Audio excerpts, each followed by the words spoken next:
Okay, so dito po tayo. We are now live on our timeline. So you can follow our study. Okay? So welcome to all. Tayo po ay nagpapasalamat sa Panginoon na nandito po tayo muli sa ating serye dito sa Prophetic Insights in the Book of Revelation. Nandito na po tayo sa chapter 4 and 5 na last week ay atin pong napag-aralan yung seven churches na atin pong inisa-isa yung mga churches doon. At actually, I have the introduction on the chapter 4 which I described as in Philadelphian Church where there is a key. Si Kristo po ay may hawak ng key o David na yun po ay he will open actually the book with the seven seals. Yung seven seals na yan, mga kapatid, ay atin pong mapag-aralan dito sa ating serye na kung saan ay tulungan tayo ng Panginoon sa pag-unawa po dito sa ating pag-aaral. Okay? So, this is now the study on the book with the seven seals and the investigative judgment. So if we are talking about the investigative judgment, ay ito po ay paghuhukom at alam po natin na yung Philadelphian Church is the one that opened the study on the investigative judgment where Millerites movement have opened the little book according to Revelation chapter 10, verse 11, that they eat it and then it was sweet like honey. But yet, noong talagang pumapasok na po sa loob, sa tiyan, ay naging mapait. So that is actually an experience of the Millerites where they experienced great disappointment. Kaya nga po, yun po yung tinatawag natin na pag-open. There is an open door where Christ will be entering into. At alam po natin mga kapatid na yung the book with the seven seal is also one of the topic that is misunderstood. Na karamihan po sa ating mga Kristiyanong iglesia, ang kanilang turo po mga kapatid ay yung seven seal ay nag-umpisa po sa Christian era. Kaya nga po dito sa ating pag-aaral po, atin pong saliksikin kung tunay po ba na ang seven seal, first seal ay nag-umpisa po sa panahon ng Epeso. So yun po ang ating itama po mga kapatid ayon po dito sa prophetic insights natin po mapag-aralan. Okay? So this will be to explore and understand the book with the seven seals. Okay?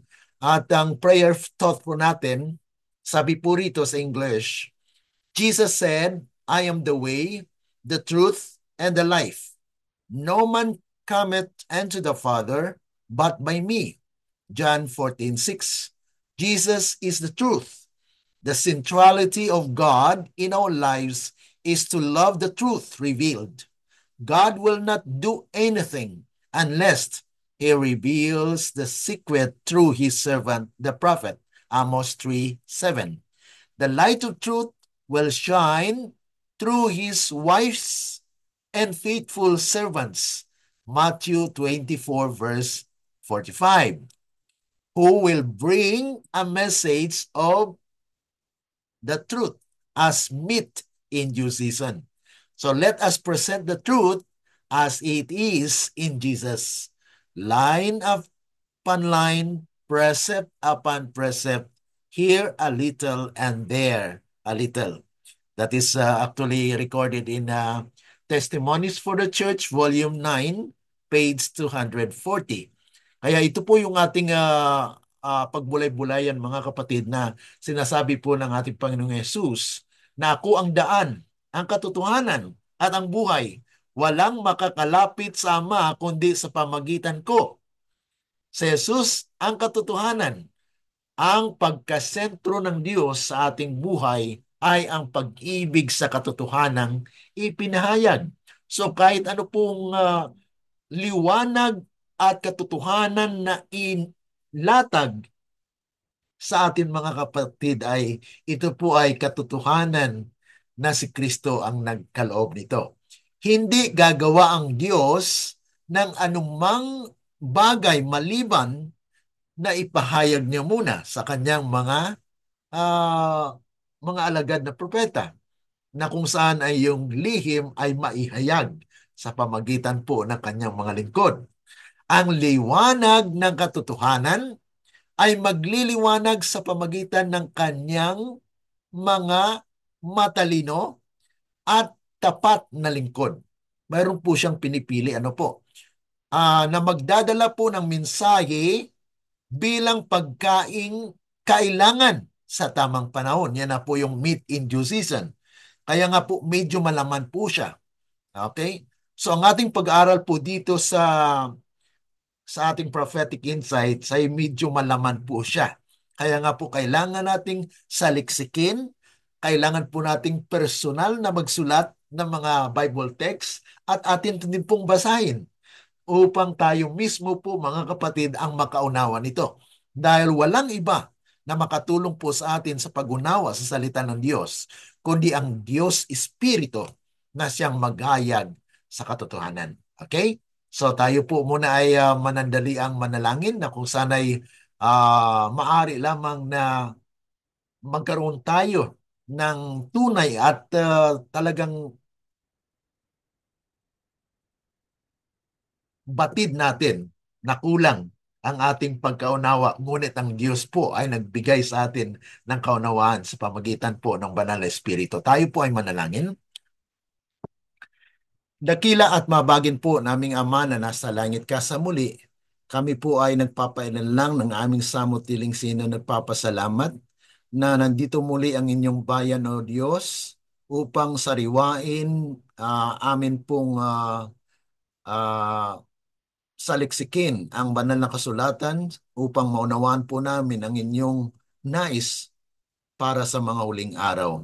Tulungan ang bawat isa, Panginoon, sa aming mga kapatiran na sumusbaybay po. Nawa kayo po ang siyang mangusap, kayo po ang magbukas ng kanilang puso't isipan upang ang lahat ng aming matutunan dito po ay butil ng katotohanan na siyang tutubo upang kami po ay magkaroon ng tapat at matibay na paninindigan sa katotohanan. Salamat, Panginoon, sa inyong kapangyarihan na aming taglahin sa pag-unawa po ng inyong mga salita. Ito po ay aming dalangin at sinasampalatayanan dahil lamang po sa matamis na pangalan ng aming Panginoong Yesus. Amen. Okay, so dito po tayo mga kapatid sa ating pagpapatuloy po ng ating pag-aaral na kung saan ay ang layunin na kung saan ay nais ng Panginoon. Ayon pa po nga dito sa Acts of Apostles 5:98 paragraph 2, nasabi po rito na maari nating lingunin ang nakalipas na mga siglo. So we may look back through the centuries and see the living stones of which it is composed, gleaming like jets of light through the darkness of error and superstition. Throughout eternity, these precious jewels will shine with increasing luster, testifying to the power of the truth of God. The flashing light of these polished stones reveals the strong contrast between light and darkness, between the gold of truth and the dross of error. Kaya mga kapatid, napakalinaw na sabi ng Panginoon na ang kanyang bayan ay parang sinasabi po rito na sila po ay bilang buhay na bato na bumubuo na kung saan ay nagniningning na parang mga sinag ng liwanag sa gitna ng kadiliman ng kamalian at pamahiin. So yung mga kapatid, marami po kasi may mga katuruan na ito po ay galing lamang sa kanilang personal na pagkaunawa. sabi nga po rito, sa buong kawalang hanggan, ang mga mahalagang hiyas na ito ay magliliwanag ng lalong may kislap, nagpapatotoo ng kapangyarihan ng katotohanan ng Diyos. Ang kumikislap na liwanag ng mga pinakinis na batong ito ay nagbubunyag na matinding kaibahan sa pagitan ng liwanag at kadiliman, sa pagitan ng gintong katotohanan at ng silbing latak ng kamalian. Kaya nga po dapat ang ating katuruan po sa banal na kasulatan ay talagang nabase po sa espiritu at katotohanan. Sabi nga po sa Isaiah 8:20, to the law and to the testimony, if they will not speak in accordance with His word, there is no light in them. There is no truth in them.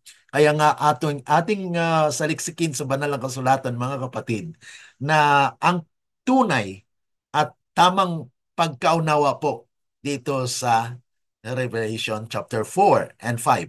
Okay? Ito po ay ang layunin po natin ng ating pag-aaral dito ay isang nais ng Panginoon na bigyang liwanag ang paksa ng mapanuring paghukom na ipinakita kay Juan matapos niyang sulatan ang 7 iglesia sa Asia. So dito po ating mapapansin na pagkatapos po ng kanyang sulat sa 7 churches, which are actually applied, alam po natin mga kapatid, yung 7 churches is not only applied to the literal historical churches, but it has prophetic significance na atin pong napag-aralan. Kaya napag-aralan po natin na yung the lessons that we have learned from that prophetic letter ay may connection bilang Seventh-day Adventist. Yan po yung theme natin last week, ano? The prophetic lessons from the 7 churches, the Seventh-day Adventist connection. Kaya nga po, ito ngayon yung chapter 4 talks about the investigative judgment. At yun po ay nag-umpisa noong 1844. Kaya nga po si Kristo ay nagpagpakilala po siya sa mga taga-Philadelphia na siya po ay totoo at siya po yung may yabi. Yabi ni David na kung saan siya po ang magbubukas.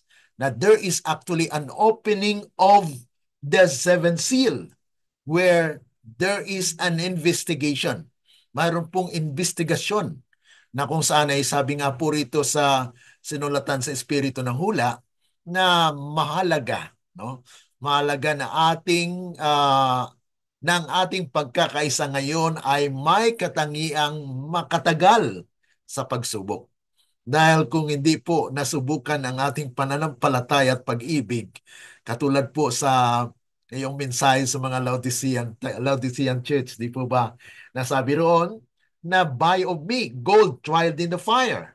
Kaya nga po masubukan ang ating pananampalataya na kung saan dito po sa ating pag-aaral sa investigative judgment where it will be understood, mga kapatid. Sabi po rito na it is necessary that our unity today be of a character that will bear the test of trial. We have many lessons to learn and many to unlearn. Marami tayong matutunan pero marami pong mga bagay na dapat nating i-unlearn. Bakit po? Minsan mga kapatid ay ang atin pong pagkaalam doon sa katotohanan ay bahagi lamang. Kaya nga po, there are many lessons to learn, but yet many things to unlearn. Sabi po ng talata, God and heaven alone are infallible. Dahil tayo po mga kapatid ay nagkakamali, na ang pagkaunawa po ng tao ay limitado at ang liwanag na ipagkaloob ng Diyos ay ayon lang sa pangangailangan ng tao sa panahon yan. So there is actually a specific time frame where the truth will be presented for that generation. Kaya nga po, mayroon pong tinatawag nating development of the truth na kung saan ang katotohanan po ay hindi lubusang inilatag sa isang henerasyon. Mapansin niyo po yan mga kapatid.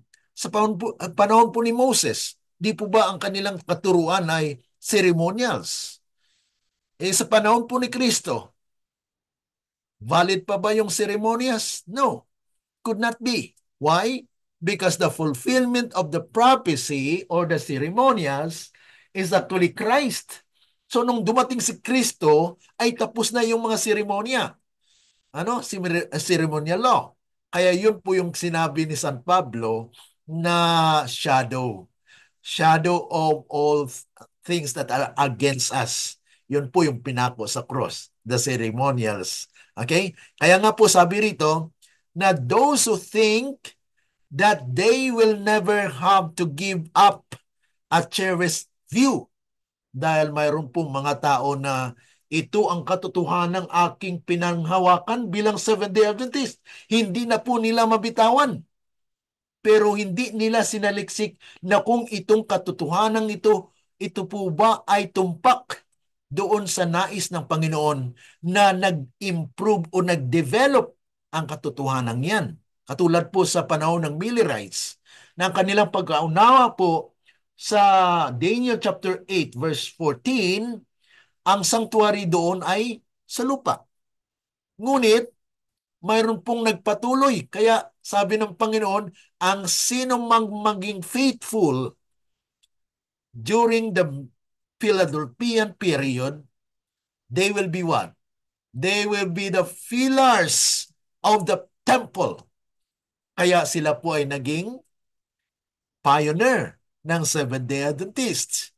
Kaya nga po, itinatag ang Seventh-day Adventism after the great disappointment dahil ang nananatili lamang matatag sa katotohanan ang siyang mag-angkin ng bagong katotohanan na ihayag ng Panginoon sa tamang panahon. Yan po yung nangyari.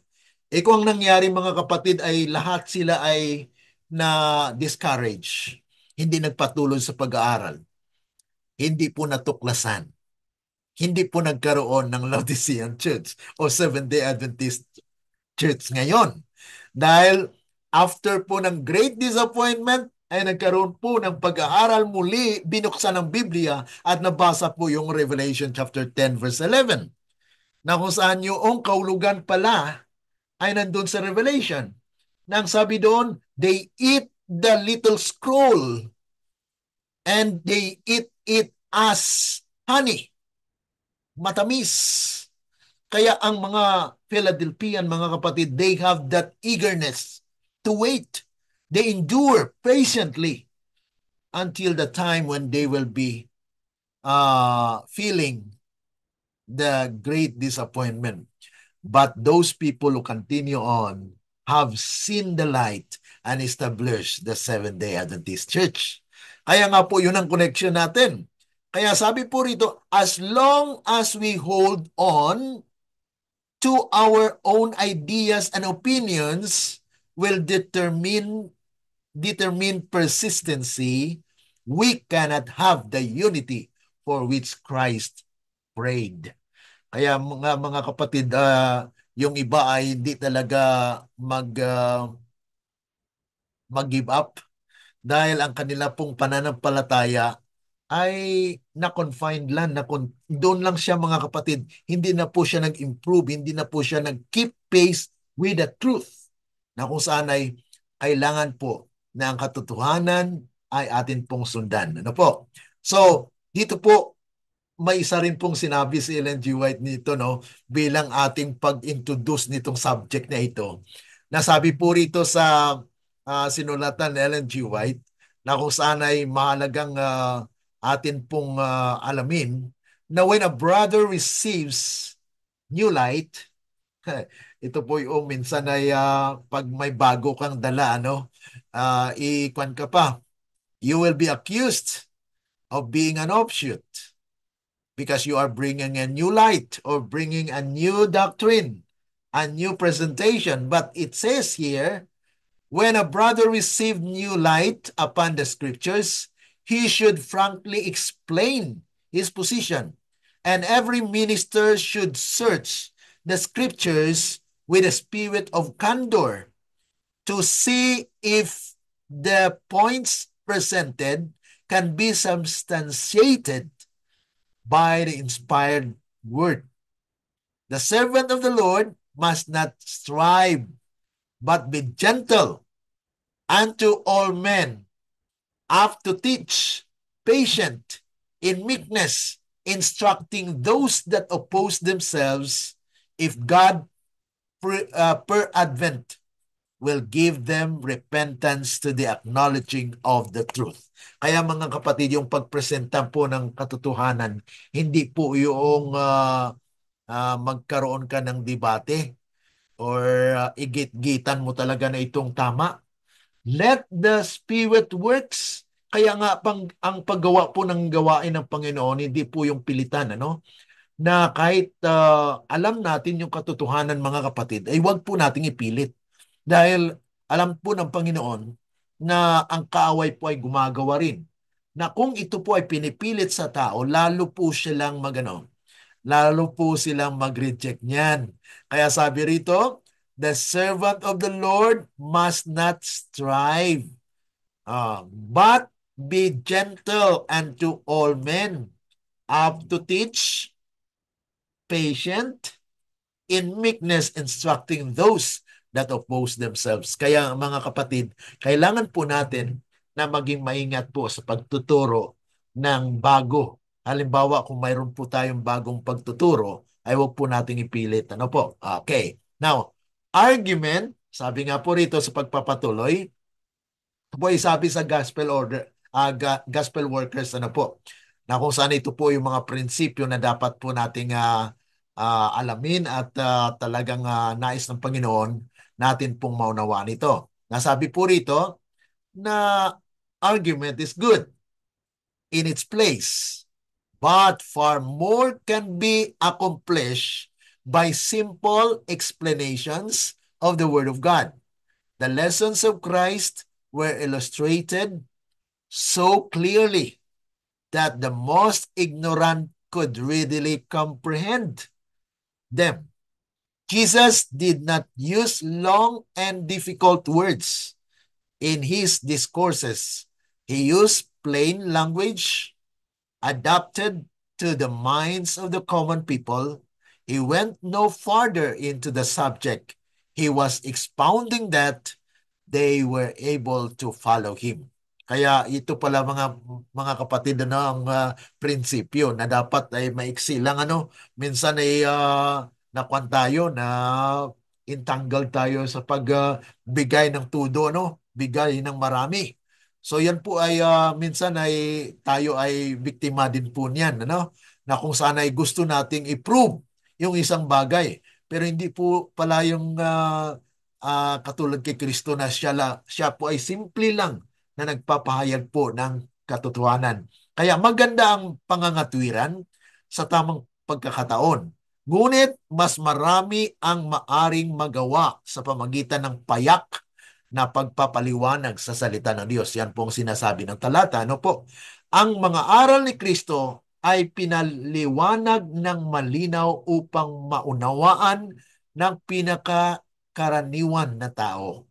Ay hindi gumamit si Kristo ng mahabang at mahirap na salita sa kanyang mga talumpati. Gumamit po siya ng simpleng wika na angkop sa pangunawa ng karaniwang tao. Ayun po ang dapat natin masundan. Kung minsan mga kapatid ay talagang dahil po sa ating napag-aralan ay marami pong mga bagay na atin pong ini-explain para maunawaan lamang po ang mensaheng ito. Kaya dito po sa ating pag-aaral ay atin pong saliksikin, explore and understand the seventh seal. Before we deal with simple explanation of Revelation 4 to 8, let us consider three guiding principles which may be instrumental to understand the subject. Kaya dito po sa ating pag-aaral ay bigyanin po natin ng halaga ang kung paano po natin unawain ang mga simbolikal at mga prophetical na pag-aaral po mga kapatid. Kaya kailangan po natin ng pag-unawa po sa tatlong prinsipyong ito. Okay? Unang prinsipyo po mga kapatid ay ang pagpapatuloy ng mga pangyayari. Ito po yung guiding principles. Ano po? Guiding principles in understanding the biblical prophetic revelation. Dapat po ito po ang maunawaan natin na sa pag-unawa po at pag-interpret po ng mga propesiya ay dapat po ay ang Biblia ang dapat nating sundan kung ano po ang mga prinsipyo na dapat gamitin sa pag-unawa po nito. Okay. Ang una po ay the continuity of events. Yung continuity of the events, mga kapatid, ay yung pagpapatuloy ng mga pangyayari na isinulat sa epistolar. Ito po yung epistolary na kung paano po si John ay sumulat po sa mga taga Efeso, Smyrna, Pergamos, Thyatira, Sardis, Philadelphia, and Laodicean, which these are actually applied na kung saan ay universally sa lahat ng mga iglesia sa kapanahunan. Na kung saan ay mayroon po siyang tinatawag na apocalyptic. Pag sinabing apocalyptic mga kapatid ay yung mga happening in the future. Yung mga propesiya sa kasalukuyan at sa hinaharap. At prophetikong uri, paraan ng pagpapahayag ng pagsulat. So tandaan po natin na dito po sa sulat ni John ay mayroon pong mga dapat nating unawain na note after addressing his epistolary or means carried as letters or his letter to the seven churches of Asia with apocalyptic warning and prophetic events in the future. Kaya yan po yung dapat yung alamin po natin na may pundasyon po siya na pagiging apocalyptic, yung prophetic na kung saan ay ito po pala ay mga kaganapan in the future na mangyayari po. So, tandaan po natin na kung saan itong mga serye ng pangitain na ipinakita kay John ay may kaulugan na pang-universal para sa sangkatauhan sa hinaharap. Okay? So John did then describes a series of prophetic visions. Kaya nga po makita natin dito sa pag-aaral sa Revelation, may sunod-sunod po siya ng mga vision. Pero hindi ibig sabihin mga kapatid na ito po ay tinatawag natin na uh, sequential or sinasabi natin na sequential, ibig sabihin ay kasunod na mga pangyayari. Dahil doon po sa sinulat niya sa Revelation, may mga bagay po dyan na nauna pa before it happens, na mayroon po siyang tinatawag na universal application, na katulad po sa 7. Pag sinabi ng 7, hindi po ibig sabihin na yung nakaraan na hindi nakasama. It is actually a complete number. So it's encompasses from the beginning. Yan po yung mga kapatid yung aplikasyon ng mga salitang ito. Na kung saan ito po yung dapat mo nawaan po natin dito sa pag-aaral po sa Revelation. So John then described the series of prophetic vision, but we will consider Revelation 4 to 8, which depict an investigative judgment in the process. It will discuss later in part 2 actually sa ating pag-aaral na ito, na kung saan we will expose everything as we deal with this study. At ang pangalawa po ito na prinsipyo ay yung symbolic language. So ito po yung mga napakalagang mga bagay na atin pong dapat tandaan sa pagbabasa po ng aklat ng Revelation, na mayroon po tinatawag na simbolikong wika. Okay? The symbolic language can only be understood by those wise, diligent, directed, inspired, and faithful servants of God who bring the meat in due season. Yun po mga kapatid. Kaya kailangan po ng masinop, uh, yung talagang masinop na pag-aaral upang hindi po tayo maligaw. Ang Diyos po naman ay nagbibigay sa atin ng ah, kapangyarihan para maunawaan ang mga bagay na ito. Ngunit kailangan po natin mga kapatid na ipasa Diyos ang lahat ng mga ito. So there are symbolic language that can be understood only by those wise. Ano pong ibig sabihin ng wise? Okay? Sabi nga po rito sa Psalms 33 verse 5, saka Psalms 107 verse 43, whoso is wise and will observe those things, even they shall understand the loving kindness of the Lord. So sino mang matalino at magmamasid sa mga bagay na ito ay makakaunawa ng kagandang loob ng Panginoon. Kaya ang sino mang talagang matalino at nagmamasid po sa pag-aaral, talagang ito po ay makatagpo po sila ng kanilang hinahanap. Okay, actually kung atin po yung buong basahin, ang mga passage na atin pong binigbigay po rito ay atin pong makuha ang buod nito. Kaya note lang po mga kapatid, please read the whole passage doon sa ating mga talatang nabanggit po mga kapatid. Sabi rito, the wicked shall do wickedly, and none of the wicked shall understand.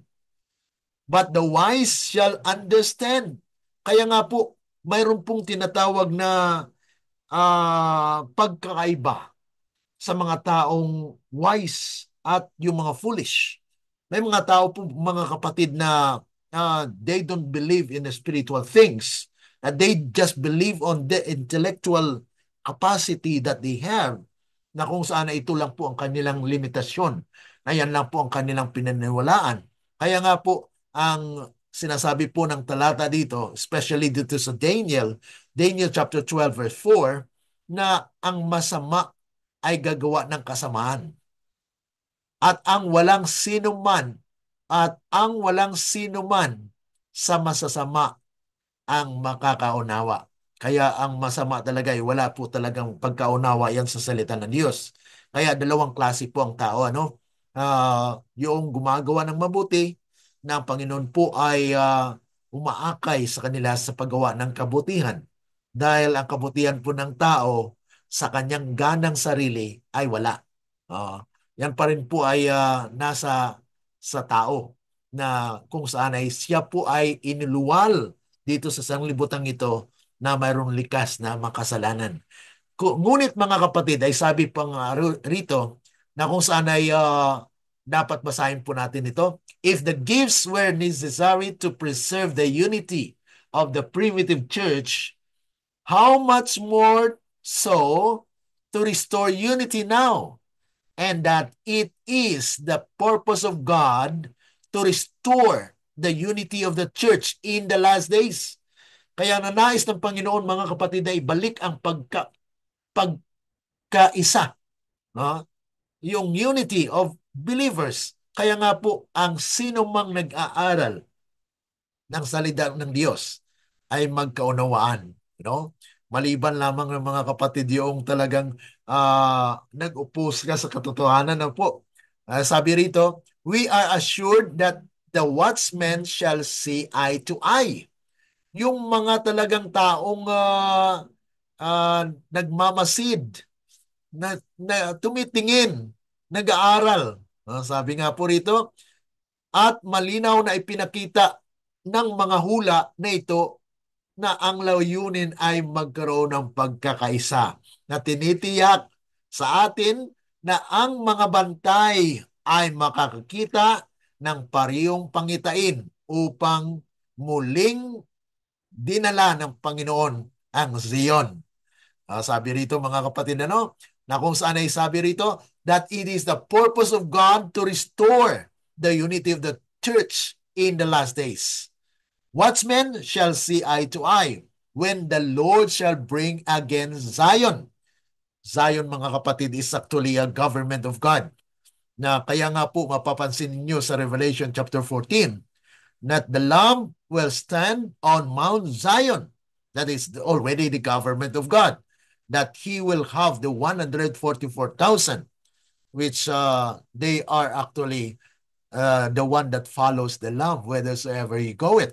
So dito po mapapansin natin na in the scripture, we can say that Revelation chapter 14 is a part of what will be in the future. And partly of that will be understood by those people who have studied it. Kung hindi po tayo nag-aral ng salita ng Panginoon, paano po natin maunawaan ito? Kaya nga po may dalawang klase po ng tao. Ang taong nag-aaral at taong hindi nag-aaral. Maari ng iyong pag-aaral ay pakikinig. Okay, that's okay. Ngunit mga kapatid, kailangan din po natin ng personal na pag-aaral po. Kaya sabi po rito, also that in the time of the end, the wise shall understand. When this is fulfilled, there will be unity of faith with all whom God accounts wise. For those that do in reality understand aright, must necessarily understand alike. What is to effect this unity? But the gifts that were given for this very purpose. Kaya mga kapatid, mayroon pong talagang layunin ng Panginoon na binigyan po tayo ng karunungan. Kaya sa pagtanggap po natin ng karunungan ito, ay ito po actually ay regalo ng Diyos. Kaya nga po, si Brother Glenn, wala pong talino. Itong mga bagay na ito, spiritual things. I don't know this. But God has given us the knowledge and wisdom that we could understand. Kaya nga po, sinishare po natin yung mga prophetic insights. The insights that is not of a natural man. Hindi po yan nanggaling sa natural man, but as spiritual things that had been revealed na ipinakita po ng Diyos sa kanyang bayan in these last days. Bilang Seventh-day Adventist, mga kapatid, mayroon po tayong spirit of prophecy, na espiritu ng hula na siyang pinakatiyak na kung saan ay yan po ang Panginoon ay nangusap sa kanyang mga propeta. Kasi sabi nga po doon, sa binasa natin kanina, Amos chapter 3, verse 7. Sabi po rin, surely God will not do anything unless He will reveal them to the prophets. Kaya tandaan po natin na yung pagkaunawa po sa propesiya o revelasyon o apocalyptic ay ito po ay pagkaunawa mula sa Diyos. Hindi po, wala po tayong kakayanan sa pagkaunawa nito.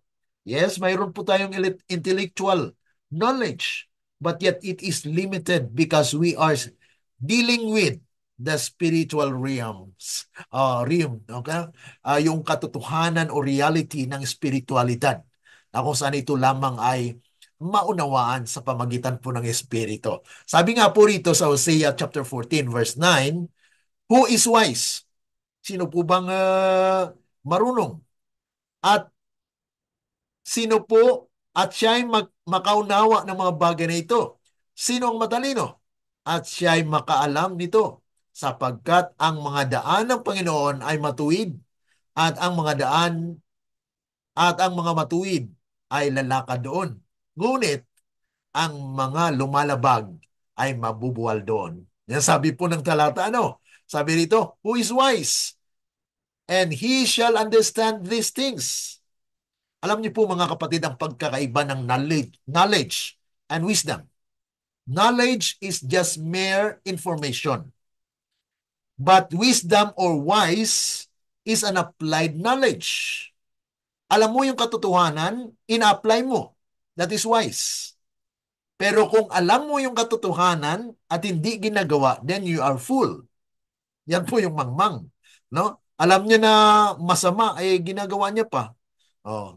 So, dapat kung anong mabuti na alam niya, yun ang gawin para maging wise siya. Ayan po mga kapatid ang ibig sabihin nun. Ibig sabihin, na ang taong nakakaalam ng katotohanan ay hindi matitinag, hindi mabuwal.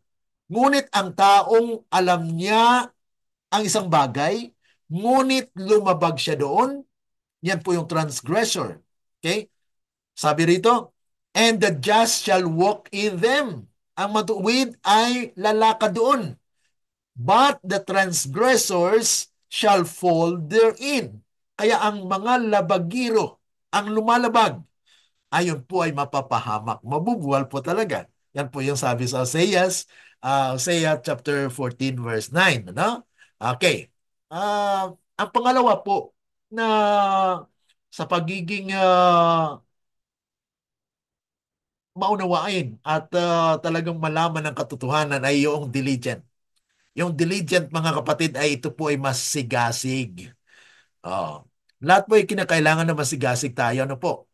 Sabi rito sa Gospel Workers 249, paragraph 3, sabi po rito, thousands of men who minister in the pulpit. Tandaan po natin, mga kapatid, ha? Thousands of men who minister in the pulpit, yung nagpipreach sa pulpito, are lacking in the essential qualities of mind and character because they do not apply themselves to the study of the scriptures. Paano po mangyari yun? May mga tao po pala na preacher pero hindi po nag-aaral ng Biblia. Bakit kaya mga kapatid, ano? Dahil ang karamihan po sa kanila eksperyensya, yung karanasan po nila ay yun po yung sinasabi nila. Pero yung talata ng Biblia ay kukuha lang sila ng isang teksto tapos i-explain nila ganito lang. Hindi yung talagang pag-aaral sa Biblia na makikita mo na they are considering the context, considering the content of the scripture. Kaya sabi po rito na thousands of men who minister in the pulpit are lacking in essential qualities of mind and character because they do not apply themselves to the study of the scriptures. They are content with a superficial knowledge of the truths of God's words. And they prefer to go on losing much in every way rather than to search diligently for the hidden treasure. Yan po yung karamihan sa ngayon. May mga pastor po ngayon, mga kapatid, na nagtuturo na kukuha lang sila ng teksto sa Biblia tapos i-explain, yun na. And then maraming kwento pa po yan. So yan po, mga kapatid, yung dapat maging maingat po tayo, ano? Na kung saan ay nais ng Panginoon that we will be diligent. Okay? One who revealed these mysteries to John will give to the diligent searcher for truth a foretaste of heavenly things. Kaya kung tayo po ay nagsasaliksik ng salita ng Panginoon, ay bibigyan po tayo ng ano? God will actually give us a foretaste of the heavenly things. Those whose hearts are open to the reception of truth will what? Will be enabled to understand its teachings and will be granted the blessing promised to those who hear the words of the prophecy and keep those things which are written therein. Yan po, mga kapatid. Kaya ang pag-aaral po sa Book with the Seventh Seal, kailangan po tayo ay maging diligent. Diligent. Searching the scripture na tama ba ang pagkaunawa ko nito? Baka nagkamali ang pastor sa pagkasabi nito. Kaya kailangan po natin ng individual study. Katulad po sa mga Berean. Ang mga Berean po, ayon kay San Pablo, ay talagang pinuna po ni Apostle Paul yun, ano? Na sabi niya, mas mabuti pa itong mga taga Berean dahil pag-uwi po nila sa kanilang bahay ay sinasaliksik nila kung tama ba yung sinabi ng pastor. Sinabi ba na tama ba yung sinasabi ng apostle o hindi. So kailangan po may personal tayo na pag-aaral. Sabi po rito na kung saan ay na notahan natin, ano, kailangan na we need to remember, tandaan po natin na tingnan natin yung konteksto. Okay? Ellen G. White sa kanyang pagsulat nito, mga kapatid, writing about Revelation and Daniel as complement to each other. Kaya dapat po tandaan natin na itong mga sinulat din ni Ellen G. White may konteksto po sa pagsaliksik sa Daniel and Revelation. Kaya sinabi po yun ni Ellen G. White dahil marami po ang nagbabasa ng Daniel and Revelation na hindi nila sinasaliksik ng lubusan. Kung ano lang po ang napag-aralan nila sa school, yun lang po. Pero minsan, mga kapatid, ay kailangan po natin na suriin sa ating sariling personal na pag-aaral at hilingin natin sa ating Panginoon. Okay. And then pangatlo po rito, ang una kanina ay wise, pangalawa ay diligent, at pangatlo po ay directed. Yung directed, mga kapatid, ibig sabihin, you are guided. Then, mayroon kang sinusundan na mga direksyon. Okay? Satan, according sa Mind, Character, and Personality, page, volume 1, page 22, paragraph 2, sabi po rito, Satan controls mind not directed by Holy Spirit. Kaya ang sino mang hindi po na patnubayan ng banal na espiritu ay pinatnubayan ng espiritu ng kaaway. So dalawang klase lang po, mga kapatid, those who are directed by the Holy Spirit or directed by Satan. Saan po ba tayo? Okay? Sana po ay doon tayo sa directed by the Spirit of God. Because if you are directed to Spirit of God, then you are going to have the right understanding of the book of Revelation. Few believe that humanity has sunk so low as it has, and that it is totally bad, so desperately opposed to God as it is. The carnal mind is enmity against God, for it is not subject to the law of God, neither indeed can be. So, dito po yung mga pinatnubayan ng Panginoon ay sila po ay tumatanggap ng tinatawag natin gabay ng ating Panginoon, na kung saan ay sila po ay nagpasakop sa kautusan ng ating Panginoon. Ang sino mang hindi nagpasakop sa kautusan ng Panginoon ay is not directed by God. Dahil ang kautusan po ng Panginoon ay kanyang character, love. Love for God and love for man. That is the law of God. Okay? Now, dito po, mga kapatid, ang babala. Mayroon pong babala dito, mga kapatid. Warning for those who are not directed. Sino po ba yung mga hindi directed? Those people who are just thinking by their own mind. Yun po tinatawag nating head bowl. Head bowl, kung anong laman niyong isip, kung ano ang iyong pinasok sa iyong isip, yun na yun. Head bowl. Pero sa Biblia, mga kapatid, mayroon tayong gabay. Zechariah chapter 4, the golden bowl. The golden bowl is the depository of all truth which are inspired by the Lord. Kaya nga po dapat nating pag-aralan po yan. Those who know the truth are special targets. Kaya may kwan pala, mga kapatid, meron pong warning, medyo mapanganib din. Dahil yung mga nakakaalam po ng katotohanan ay special target sila ng kaaway. Ano po, Brother Marshall, So, target pala tayo ng kaaway, kapatid.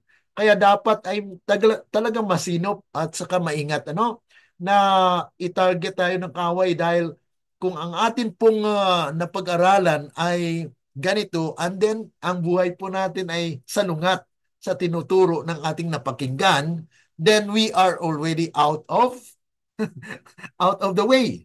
Nawala ka na. Dahil yun nga po ang nais ng kaway, na mapalihis ang ating landas. Bagamat nalaman mo yung katotohanan, ikaw ay gumagawa ng hindi sang-ayon sa katotohanan ng iyong tinanggap. So yun po yung ang warning dito. May alam ka, pero hindi mo ginagawa. Yan pong sabi sa Santiago na ang nakakaalam ng mabuti at hindi ginagawa ay nagkakasala. James 4:17. Kaya nga po, tandaan po natin, Kaya sabi rito, na Satan is stealthily working to confuse the minds of those who know the truth by bringing in misleading sentiments and misleading examples. Unless they repent and are converted, those who are living divided lives, professedly serving the Lord, but at the same time scheming to carry out their own plans which retard the very work which Christ gave his life to accomplish, will be deceived by the enemy of souls. Kaya may warning din mga kapatid, ano? Pag tayo po ay nasa katotohanan, kailangan po na isakabuhayan po natin ng katotohanan na ito po ang nagbabago sa ating buhay. Kaya maging kung ang ating pong buhay ay salungat doon sa ating tinuturo, then we are already entangled by the enemy. Tayo po ay nasilo na ng kaaway. Kaya dito po sa ating unti-unting pagpaalaala sa bawat isa sa atin na ating pong pinapakinggan, ang salita po ng Diyos ay may kapangyarihan na nagbabago po ng ating buhay. Salamat sa Panginoon, mga kapatid, na binigyan po tayo ng pagkakataon na makapakinig ng kanyang mga salita. Okay? And then ano pa po mga kapatid? Una kanina, wise, diligent, directed, and then the fourth is inspired. Ano pong ibig sabihin ng inspired? Sa ating pong pagkaunawa sa Book of Revelation, especially po dito sa Book with the Seventh Seal, ay kailangan po natin na maging wise dito. Okay? Na ang kaaway po kasi ay nagpresenta din ng mali. So kailangan maging wise ka. Diligent, maging diligent ka. Iyong saliksikin kung tama ba o mali. Kasi nga po mga kapatid, ang akin pong kanina, premise sa ating church po mga kapatid, ang tinuturo po, ang Seventh Seal nag-umpisa Christian era. Okay? At marami pong mga Kristiyano, kahit i-type niyo po sa Google, magtanong kayo, ano po ang Seventh Seal? Ang isasagot po nila dyan sa Google mga kapatid, ay ang Seventh Seal nag-umpisa sa Christian era. Okay? Ngayon, paano po natin yan tawag nito, yung tama ba ito? Mali? Okay? So malalaman lamang natin mga kapatid sa konteksto niya. Okay? Ang konteksto po dito mga kapatid ay yung book with the seven seal, ito po ay patungkol sa investigative judgment. Pag sinabing investigative judgment, ito po investigation ng mga taong nasusulat saan? Nasusulat po sa aklat ng buhay na ang kanilang pangalan po ay nasulat doon. Ngayon, kung ang investigative judgment ay mag-umpisa sa Christian era, ang tanong ko ay, paano naman yung namatay ng mga nasulat sa aklat ng buhay bago pa man ang Christian era? Di po ba? So yan po yung mga tanong na maging wise po tayo. And then we must be diligent and inspired to talk about it, to study about it. Na tama ba ito? Nasabihin ng mga Christians ng Seventh Seal ay nag-umpisa sa Christian era. That was actually 31 AD. Ngayon, kung ang pinag-aralan po natin investigative judgment for the dead, which actually started in 1844, sino ba ang hatulan o sino ba yung buksan doon sa investigation? Siyempre yung naunang namatay na nasulat doon sa aklat ng buhay. Sino po ba ang unang nasulat doon? Di po ba si Adam and Eve? Sila po yung unang mga tao sa sanglibutan ito na nagkasala. Pero may pag-asa po sila. Kaya ang kanilang pangalan ay nasulat sa aklat ng buhay. At yun po mga kapatid ang bubuksan. The first seal. Tingnan po natin yan sa ating pag-aaral. Kaya maging diligent po tayo sa pag-aaral. Kasi sa karamihan po ng mga iglesia sa ngayon, tinuturo po ng seven seal ay nag-umpisa po sa Kristyanila. Yan po yung sinasabi ko sa inyo, no? Kaya dito po sa ating prophetic insights ay atin pong winawasto at tinitingnan po ng klaro at balanse na tama po ba ito na ang investigasyon ng mga nasusulat doon sa aklat ng buhay ay mag-umpisa lang sa Kristyanera? No, could not be. Paano naman yung before the New Testament? Yan, before pa ni Christ. Ibig sabihin, wala na sila sa paghuhukom, wala sila sa investigation. Ayun po mga kapatid. Kaya we need a wise mind at diligent and then directed na tayo po pinangunahan ng banal na espiritu para unawain ang seven seal. At kailangan po inspired. Truth is inspired and guarded by God. And it will triumph over all opposition. He taught, tinuturo niya mga kapatid, ang salita ng Diyos was to be understood by all. He pointed to the scripture as of unquestionable authority, and we should do the same. The Bible is to be presented as the word of the infinite God, as the end of all controversies and foundation of all truth. Kaya mga kapatid, kung may mga controversy po sa mga writings na Ellen G. White or whatever, things that may construed o nagkaroon po ng pagkaroon ng banggaan, ay balik po tayo sa salita ng Diyos. Let the Bible teach us what it is. Because as we read the Bible, nandun po actually, kung diligent po tayo na nag-aaral ng Biblia, ay maunawaan po natin sa tulong ng Panginoon. We actually study the testimonies because we have limitation. We need an inspiration. Kaya nga po mayroon tayong gift ng spirit of prophecy as a church. Sabi rin ito mga kapatid, many professed ministers, marami pong mga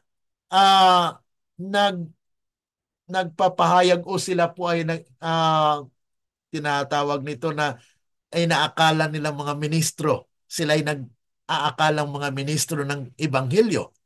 Many professed ministers of the gospel do not accept the whole Bible as the inspired word. Oh, meron palang ganun mga kapatid, ano? Na maraming mga ministro ang hindi po tumatanggap ng the whole Bible as inspired. Paano po na natin nasabi yan? One wise man rejects one portion. Katulad po sa Sabbath. Karamihan po ng mga churches ngayon ay sabi nila ang Saturday na yan ay para lang yan sa mga Jews. Kung para lang sa mga Jews pala niyan, ay ibig sabihin ng Diyos pala ay may pinilian. Ano? So, babalik po yung akusasyon sa Diyos na iba-iba pala yung araw ng pagsamba ng Diyos. Para sa Israel ay Saturday or Sabbath. Para naman sa iba, mga Pilipino ay Sunday. So, magkapariyo po ba yan? Paano yan kung nandun sila sa langit? Pariyo. So, yan po yung magkasampakilay na. So, magkaaway po sila kasi ang isa ay Saturday, ang isa Sunday. So, alin bang totoo dyan? So, kailangan po mga kapatid ay talagang masinop tayo sa pag-aaral ng salita ng Diyos. Kasi ang Diyos po ay dapat iisa lang yung kanyang araw ng pagsamba. Kung ang Israel po ang piniling niyang nasyon, pero na-reject na sila, hindi ibig sabihin mga kapatid, pati yung pagsamba sa araw ng Sabat, ni-reject na rin ng Panginoon. Hindi po ba? So we must be inspired by the Word of God. Kasi ang salita po ng Diyos ay hindi nagbabago. Ngayon, kung baguhin po natin yan, ay tao na po yan. Ano? So sabi rito, they set up their judgment as superior to the Word of God. And the scripture which they do teach rests upon their own authority. Its divine authenticity is destroyed. Thus, the seeds of infidelity are sown broadcast. For the people become confused and know not what to believe. There are many beliefs that the mind has no right to entertain. In the days of Christ, the rabbis put a forced mystical construction upon many portions of Scripture. Kaya yun po mga nangyari actually sa panahon po ni Kristo, ano? Mga rabbis, yung mga priest, high priest, iba po yung tinuturo nila kay Kristo. Pero ang pinagbasihan po nila ay pareho lang na scripture. Oh. Pero ang pagkaunawa po ay iba. Ganon din po ang nangyayari sa ngayon. Kaya nga po, kailangan po ang bayan ng Diyos inspired. Inspired by the teaching of the Holy Spirit. Na ang Diyos po ang nagbibigay nito. So because the plain teaching of God's Word condemned their practices, they tried to destroy its force. Kaya po, yan po ang nangyari noong kapanahonan po ng Thyatira. Yung Thyatira po, nagkaroon sila ng double standard. Ano? Pagkatapos ng Thyatira ay naging Sardis. Yung Sardis po ay kunti na lang natira sa buhay niya.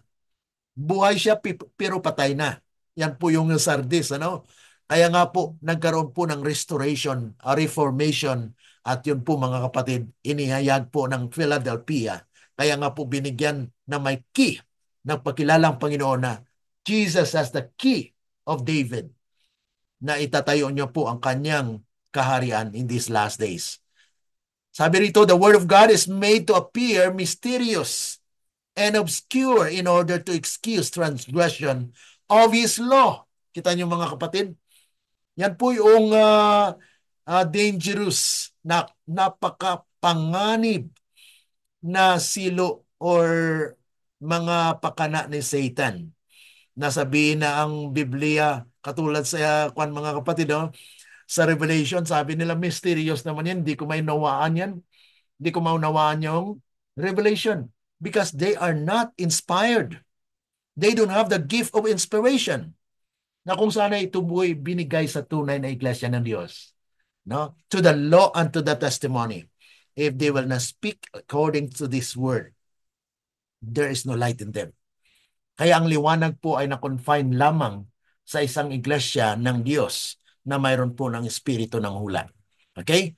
He pointed to the scripture as of unquestionable authority. And we should do the same. The Bible is to be presented as the Word of God or the Word of the infinite God as the end of all controversies and foundation of all faith. Yan po yung fondasyon ng ating pagtitiwala at paniniwala sa Diyos, mga kapatid. Ano? And then, pang-apat. Okay?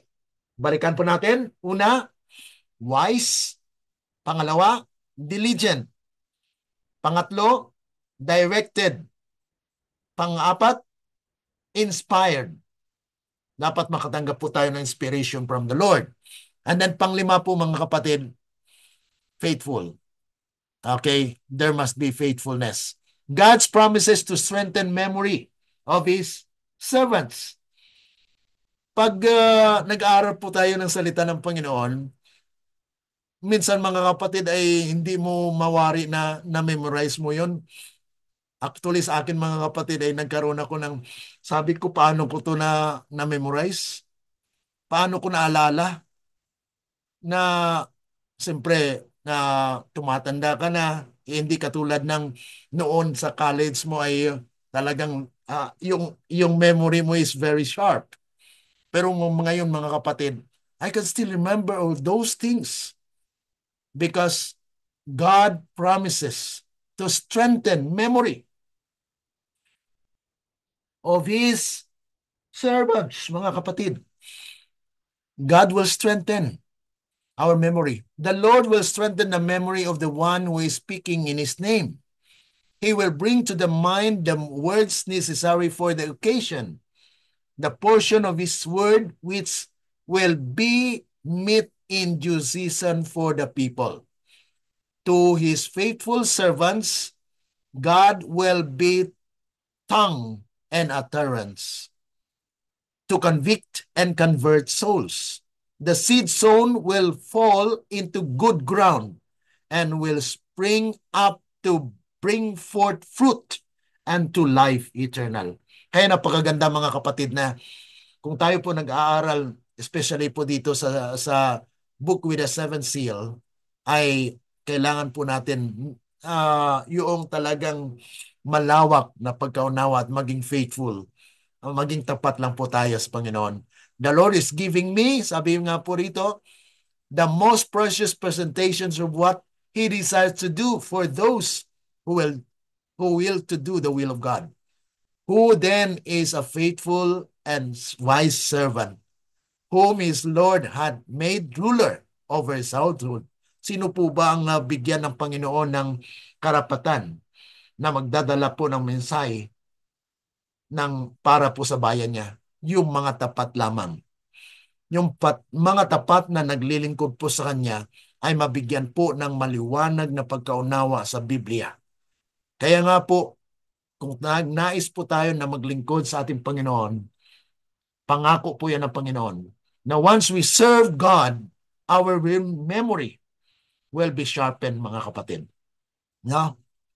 And then, actually, marami pa po mga kapatid. The truth about God's judgment in the heavenly sanctuary. Dapat ito po ang konteksto ng ating pag-aaral po dito sa the book with the seven seal. Is for all human beings, not just for the New Testament era.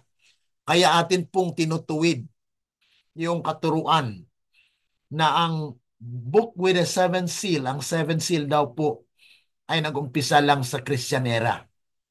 Tinutuwid po natin yan na yan po ay mali. Bakit po mga kapatid? Dahil ang judgment ay hindi lamang para sa New Testament people, but it is actually for all human beings. Christ walks in the midst of the golden candlesticks. Yan po yung konteksto natin. Yung seven candlestick dito mga kapatid, ay seven is completeness. All generations, all people in the world. Yan po mga kapatid. Ang nangyari lang po dito sa seven churches, mayroon po siyang historical. Historical po yun nangyari. Pero mayroon po siyang prophetic and universal application. Pag sinabi nating prophetic, mayroon pa pong pangyayari in a period of time na kung saan ay applicable yan. And then universal, it means it has an encompassing application through all generation. Dahil yan din po ang nangyari sa unang mga tao noon. Katulad po kay Adam, di po ba? Mayroon po siyang unang nilikha po siya ng Panginoon. May una po talagang pinagsimulan niya na obedient ka. Pero nakalimutan mo o nawala na ang unang mong pag-ibig. So yan po mga kapatid, it's a encompassing all the experience of God's people. Sabi rito, thus is symbolized his relation to the churches. He is in communion with his people, although he is the high priest and mediator in the sanctuary above, yet he walks up and down in the midst of the churches and its churches on earth, mga kapatid, na kung saan ay, again, dapat nating sariwain, mga kapatid, na the Holy Spirit will guide us into understanding of this book with the seven seal, na kung saan ay nais ng Panginoon na maunawaan po natin yung Revelation chapter 4 verse 8. At madagdagan pa po natin ang ating pag-aaral na ito because this is just a part 1 of our study. Na it is clear indication that Revelation 4 to 8 portrays an investigative judgment in the process. Natin po yung mapag-aralan dito sa ating serye na ito palang proseso ng judgment, investigation po ito. At mayroon pong sinabi sa Ellen G. White na isa po dapat na hindi natin makalimutan. Ito po, sa manuscript release number 667, prophetic interpretation. Ito po ang dapat pagkaunawa po sa seven seal. Okay? na hindi lang po siya applied sa first century church, kundi it extends from the beginning. Okay? The book with the seventh seal contains the history of the world. Pag sinabi nating mga kapatid na contains the history of the world, it doesn't seems to say that it only starts with the New Testament. Di po ba? Ibig sabihin, ang book with the seven seals contains the history of the world is from the beginning where human being existed. So, ibig sabihin ang seven seal mga kapatid nag-umpisa po sa panahon ni Adam. Okay? And I saw in the right hand of him that sat on the throne a book written within and on the backside, sealed with the seven seals. And I saw a strong angel proclaiming with a loud voice, "Who is worthy to open the book and to loose the seals thereof?" And no man in heaven, nor in earth, neither under the earth, was able to open the book, neither to look upon thereon, or look thereon. So at that time, when this angel proclaimed, a strong angel, proclaiming that there was no one that can open the seventh seal. Pero mga kapatid, kung atin pong pag-aralan ang seventh seal, mayroon po, umakyat nga po siya doon at pumasok sa door open. May bukas na gawang doon or door na doon po siya pumasok. Yan na nga po yung entrance niya noong 1844. October 22, 1844, na kung saan yan na nga po mga kapatid, yung special doctrine na it's understood by the Seventh-day Adventists. Other religion or other denomination may have something understanding on that, but it's not really that full as compared to Seventh-day Adventist, because we have the light that October 22, 1844, Christ entered into the most holy place to open, and he is able to open the book with the seven seal, na kung saan it contains what? It contains the history of the world. Nasabi nga po rito, in heaven, the semblance of a rainbow encircled the throne and overarches the head of Christ. The prophet says, as the appearance of the bow that is in the cloud in the day of rain, so was the appearance of the brightness round about the throne. This was the appearance of the likeness of the glory of Jehovah. Ezekiel chapter 1 verse 28. The Revelator declares, "Behold, a throne was set in heaven, and one sat on the throne. There was a rainbow round about the throne, in sight like unto as emerald." Yan po mga kapatid ang description ng nakita po ni John, na kung saan doon nga po yung tinatawag nating investigative judgment that was set in heaven, that only Jesus can open the book with a seventh seal. Kaya sa ating pagpapatuloy mga kapatid sa pag-aaral, tomorrow we will be adding this one because we don't have enough time right now. So we will continue on tomorrow with our series that we will need to understand how it will be interpreted. Yan po yung sunod nating pag-aaralan na po mga kapatid, na paano po ma-interpret yung book with the seven seal, na kung saan dito po bilang Seventh-day Adventist ay atin pong buksan at pag-aralan, na kung saan ito po pala ay hindi lamang New Testament, sa New Testament yung first seal, kundi ito po ay nag-umpisa pa even to the very start of humanity, to Adam. Kaya yan po ang ating pag-aralan mga kapatid dito sa ating serye this week, no? Part 1, Part 2, and Part 3 po na maunawaan po natin yung the book with the seventh seal. So if you have any comments, any reflection po sa ating pag-aaral ngayong araw, medyo malalim po siya but isa-isahin lang po natin na unti-untian po natin na talakayin upang atin pong maunawaan ng book with the seventh seal. Okay, any reaction po mga kapatid?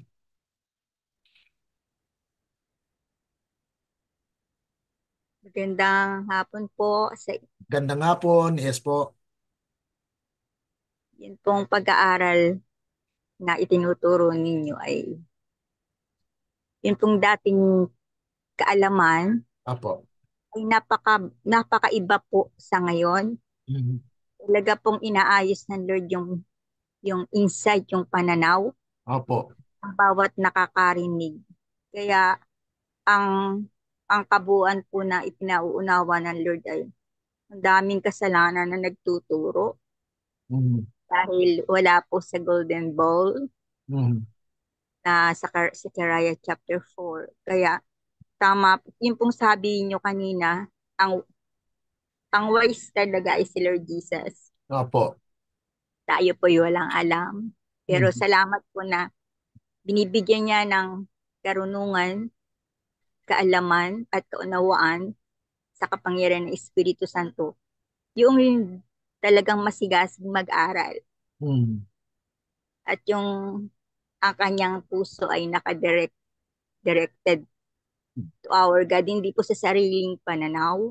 Mhm. Kaya hindi nababatay talaga po sa maraming kaalaman, tumatayo lang. Kasi dito po sa Islam pinuntahan ko, talaga pong totoo na ang sinasabi ay pag nasa pulpito'y karanasan niya, pero may verses na binibigay, pero hindi po makikita dun sa buhay ng tagapagturo. Kaya yung pong 100 na tinuturuan dito, napakadami pong nabautismuhan, 100. Noong pong Sabado ay 8 lang. Mhm. Tapos sabi po niya sa akin noong leader ay pinagsalita po ako sa pulpito, pinagsalita po ako salamat sa Lord. Mhm. At doon po ay ang tinapik binigay ni Lord ay about biyaya, Mhm. paano pinarinig ni Lord ang faith. At hindi po ako naghaba ng pagsasalita. Maiksi po yung binigay ni God. Dati po 1 hour. Lumalampas pa ako sa pulpito pa nagsasalita. Pero doon po ay yung buhay, yung pong John 6:63 ay binigay ni Lord na talata. Hindi nga po talaga, wala pa akong dalang sulat kung ano pong aking sasabihin. Wala pa akong written Outline. na ilagay. Pero salamat po sa Lord. Mhm. Totoo po yung sinasabi niya na siya ang magsasalita sa'yo. Opo. Kaya yung pong resulta ay kinausap po ako nung pumunta po sa pulpito yung leader at sinabi niya, kailangan pala pag magsasalita sa pulpito, piliin ang tunay na binigyan na ng liwanag ng Espiritu. Kasi tinuro po na ako po doon sa tulong ni Lord yung about the life, light, and power. Mhm. At yung pong nauuhaw, yung naghahanap, ay nakakapagsalita na hindi niya dati alam yung pong tumayo. Kaya sabi niya, totoo po pala na ang Diyos ang siyang gumagawa sa puso, hindi tayo at tayo mayroon sariling karunungan. Kasi siya, pagkausap ko po yung lalaking yun, ay meron siyang binabasa sa libro, pero ang paliwanag niya, lihis na lihis po dun sa sinasabi ni Lord. Kaya, kung ito po yung church dito, ibig sabihin ay halos lahat ng nandito sa Pilipinas ay ganyan ang sitwasyon na wala pong talagang kaalaman kundi sariling karunungan. Kaya Mhm. nakakatakot pong ng salita ng Diyos na walang kaalaman. Kaya yun po ang ipinahayag ng Lord sa akin na natututo sila sa pakikinig pero hindi po pwedeng biglain. Mhm. Unti-unti at sasabi silang dito ka na po pagturo, ikaw na po ang humawak dito. Nagpipray po kami para doon. Pero ang sabi ko po ay kalooban po ng Diyos ang lahat ng desisyon na magmumula sa akin. Hindi po sa akin galing yun. Kaya salamat po sa direksyon. Ang direksyon po ay nasa Lord. At sabi ko nga po, iniisip ko nga po, wala palang mga laman ang nandito sa loob. Ang laki-laki mo si church, nakita po natin yan, Pastor Oo, Glenn. oo. Pero pero yung pong sabi ko, Lord, hindi ito napakaliit na gawain. Ito akin pong tatanggapin. Ipinaubaya ko po ito sa'yo. Hmm. Dahil kahit po sa buong pulilyo, kung ano po yung natutunan ng elder, at yung elder po sinabi sa akin din ng leader, ano pong ginagawa sa pagtuturo. Utay-utay pong nawawala. Dati po dumating po tayo doon noon, na ako po yung mag-church doon ng Sabat, ay marami po't puno. Hmm. Pagbalik ko po, iwawalo na. Dahil pag daw kinakausap na raw po nung elder, ayun na raw pong bumalik Hmm. yung mga member dahil naranasan ko pong ipinahiya din niya ako doon sa loob ng church. Ipinahiya niya ako at nagsalita po ako ng isang verse pero nakapagpaliwanag na po ako sa una about po doon sa buhay na walang hanggan. Pero yung pong 1 Corinthians chapter 15:19 ay nilagyan po niya ng mali niyang interpretasyon. Kaya ako po napangiti at sabi ko lang po sa kanya, yung pong sinalita ko sa inyong una, yun po yung tunay na pinanggalingan ng biyaya. Pero sabi niya, mali ka doon. Sabi po niya sa akin. Pero hindi ko po siya sinabihang ng negative, kundi nakangiti po ako. At salamat po sa sabi ko po ako'y babalik. Kaya ganun po yung way niya. Pagka nasa church, ipahihiya niya yung mga narong sa loob. Kahit po yung mga member, lalo na hindi po nagsisidalo sa sinasabi nilang nagkakasala kayo dahil hindi kayo pumupunta sa church. Ang Hmm. dami pong mga maling nakikita, pero ang nagpapahayag po nun ay Diyos para maingatan din po ako dahil si Lord po ang ating gino-glorify Amen. sa ating mga gawa. Kaya salamat po sa unti-unti na wala akong alam ay isang vessel na walang laman ay Hmm. nilalagyan po ng Diyos ng totoong salita na mula sa Espiritu Santo. Salamat po sa pagtuturo nyo dahil kailangan po talaga ang tagapagturo at nawa po'y dumami po tayo sa tulong ni Lord na nakikinig ang salita ng Diyos sa magitan niyo. Purihin po ang Panginoon. Amen. Okay, so maraming salamat, Sister, no? Yes, yun nga po ang kalagayan ng ating iglesia na marami nga po ang nabaptize, ngunit pag nakilala na po ang nasa loob ay pag actually, ganun din po ang nangyari sa akin, ano, na 13 souls, imagine 13 souls na nabaptize, and then after a year, ay wala na. Pagbalik ko ay wala na. Ang nag-iisang natira nagsisimba pero hindi sa iglesyang yon. Dahil tinanong ko siya, mga kapatid, ano? Sabi ko, bakit hindi ka sumisimba dyan? Dyan ka na baptize. Sabi niya, ang mga tao dyan mas masahol pa sa ibang mga reliyon. So, wala na akong makuha, mga kapatid, kasi yun po yung karanasan niya na siguro sa ugali ng mga membro sa iglesia, yun po yung nangyayari. Ngunit ganun pa man, mga kapatid, ay mananatili po tayong matatag sa ating iglesia. Ayun po yung kalagayan ng ating iglesia actually, na we are feeling rich, but yet most of the time, our character is not of the same as what we are teaching or what we are as Seventh-day Adventist. Kaya nga po nagpadala siya ng mensahe para po sa atin na we need to have the purification of the church. Kaya nga po sinasapsapan tayo. Kaya yung Daniel chapter 2, binabalik ko doon, mga kapatid. Kasi ang stone cut out without hands, ayon po sa biblical interpretation nito, ay ang word po na cut out means gizar.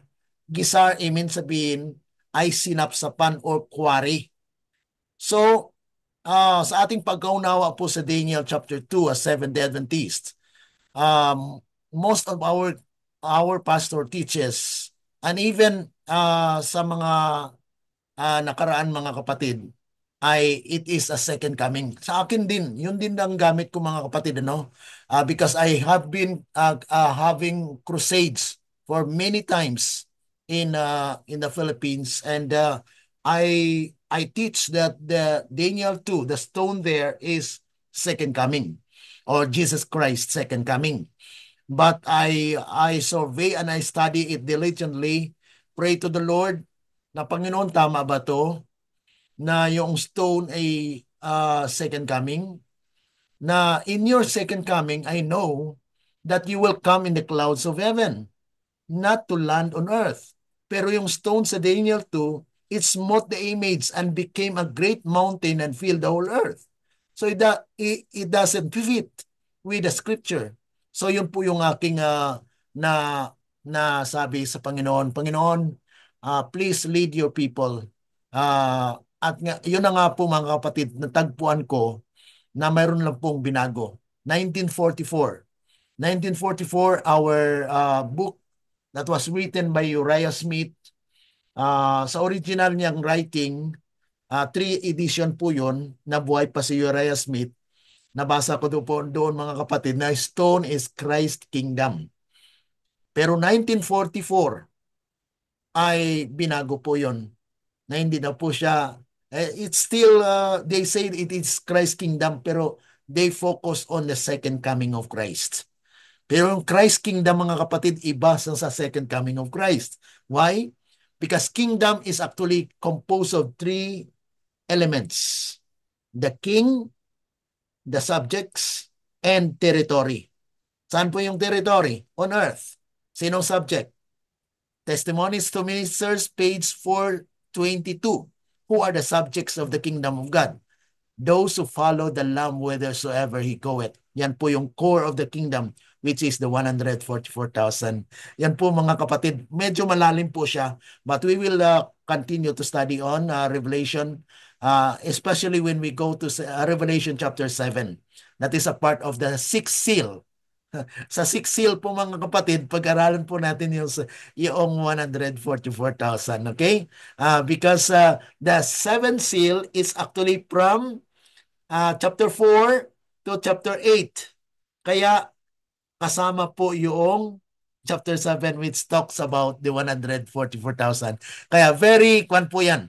Very exciting to study, and let us ask the Lord to guide us that we may understand all of these things. Okay? So, maraming salamat po mga kapatid. Atin pong i-close ang ating pag-aaral ngayong araw. Tomorrow po, we will continue on with our study, and I hope that you will continue on studying the Bible so that we could understand them. Okay, let's pray. Loving Heavenly Father, once again, oh God, we'd like to thank you for everything that had been taught to us today. Amin pong sinasampalatayanan na kayo lamang po, Panginoon, ang siyang mangusap sa bawat isa sa amin.